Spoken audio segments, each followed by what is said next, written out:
আছে বৈশাখ, আছে নববর্ষ। হারিয়ে গেছে কামার কুমার, শাঁখারি, বাঁশরি। এখন আর বাজে না বাঁশের বাঁশি। শাঁখায় সাজে না হাত, বিলুপ্ত প্রায় তাঁতি সম্প্রদায়ও। হারিয়ে গেছে মৃৎশিল্পের ঐতিহ্য, বাঁশ বেতের কুলা, ডুলা, নুলা।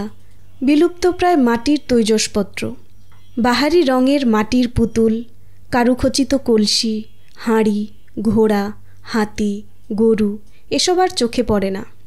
চৈত্র সংক্রান্তি আর পহেলা বৈশাখে মুড়ি মুড়কি, বাতাসা, মুরালি, তালের পাটালি যেন আকাশে বাতাসে উড়ত। বাউলা বাতাসে ভেসে বেড়াতো বাউলের গান। সুনিপুণ কারিগরদের প্রাণের ছোঁয়ায় রাঙিয়ে উঠত যে বৈশাখ, তা আজ চরিত্র বদলেছে। এবারের বৈশাখে নগরে লেগেছে ব্যান্ড সঙ্গীতের ছোঁয়া, পোশাকে লেগেছে বুটিক হাউসগুলির নানা ফ্যাশন। গ্রামে গ্রামে পৌঁছে গেছে শহরের কারখানায় তৈরি প্লাস্টিক পণ্য সামগ্রী। ইট কাঠ পাথরের জীবনে যেন হার মেনেছে বাঁশ বেত মাটি কাঁসার সেই সব দৃষ্টিনন্দন মন কাড়া দ্রব্য সামগ্রী।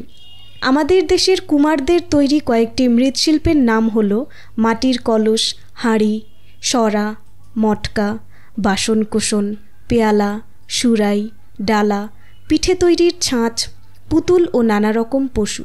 এছাড়া আমাদের দেশে একসময় গড়ে উঠেছিল অনিন্দ্যসুন্দর মৃৎশিল্প টেরাকোটা। নদীর পাড়ে কিংবা কোনো বটগাছের তলায় এখন আর অহরহ চোখে পড়ে না আড়ং। শিশুদের পাতার বাঁশি, রঙিন চশমা, মুখোশ আর চোখে পড়ে না। বৈশাখ আসে বৈশাখ যায়। যে কামার কুমার, তাঁতি, শাঁখারি, বাঁশরি হারিয়ে যাচ্ছে। বিলুপ্তি ঘটছে বাঙালি শিল্পের, হারিয়ে যাচ্ছে ঐতিহ্য। তা আর ফিরে পাবো কি? এখনও যতটুকুই আছে প্রয়োজন সংরক্ষণ। সহায়তা সংশ্লিষ্টরা মনে করেন এখনও সময় আছে পুনরুদ্ধারের।